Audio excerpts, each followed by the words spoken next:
మాకు తెలియజేరింది. దీని మీద మీ యొక్క అభిప్రాయం చెప్పండి సార్. నా అభిప్రాయం సార్, ఏ ఊరిని కన్సల్ట్ చేయలేదు. గ్రామ సర్పంచ్ని కానీ, యూత్ని కానీ, పేరెంట్స్ కానీ, పేరెంట్స్ మీటింగ్ ఒకవేళ చిప్ చేయాలన్నా పేరెంట్స్ మీటింగ్ వేసి ఉండాలి. స్కూల్లో స్టూడెంట్స్ ఉన్నారు కదా, వాళ్ళ పేరెంట్స్ మీటింగ్ వేసి మీ పిల్లల్ని ఇటు ఈ విధంగా పంపిస్తున్నాము, మీ ఊరికి వచ్చి 1 నుంచి 2వ తరగతి మాత్రమే ఇక్కడ క్లాసు, 3rd నుంచి అన్ని క్లాసులు భీమచూరులో మేము పంపిస్తున్నాము, మీరు దీనికి ఒప్పుకుంటారా లేదా అనేసి ఒక్క మాట ఎవరు కానీ అడగల. అంటే మీ సర్పంచ్ మీ చైర్మన్ ఏమైనా సంతకం పెట్టున్నారు అక్కడ? అంటే టోటల్ గా నాకైతే తెలీదు, వాళ్ళు పెట్టినారా లేదని మాత్రం తెలీదు.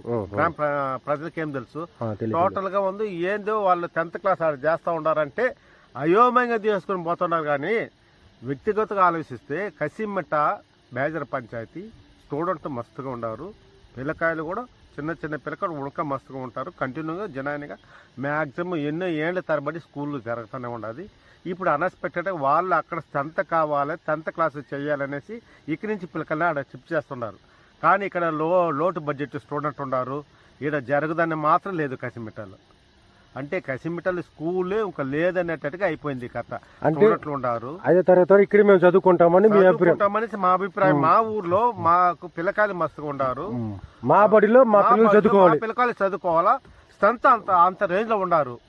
ఎందుకు ఇట్లా చేసినారు అంటే ఎంఈఓ సార్ కూడా మాకు చెప్పాలి కదా, ఏం బా ఈ విధంగా మేము మారుస్తున్నాము, మీ పిల్లకాయని ఇట్లా చేంజ్ చేస్తున్నాము, అక్కడైతే పెద్ద చదువు చదువుతారు, 10th దాకా ఉంది అనేసి మాకు ఒక అవగాహన సదస్సుని పెట్టాలి కదా.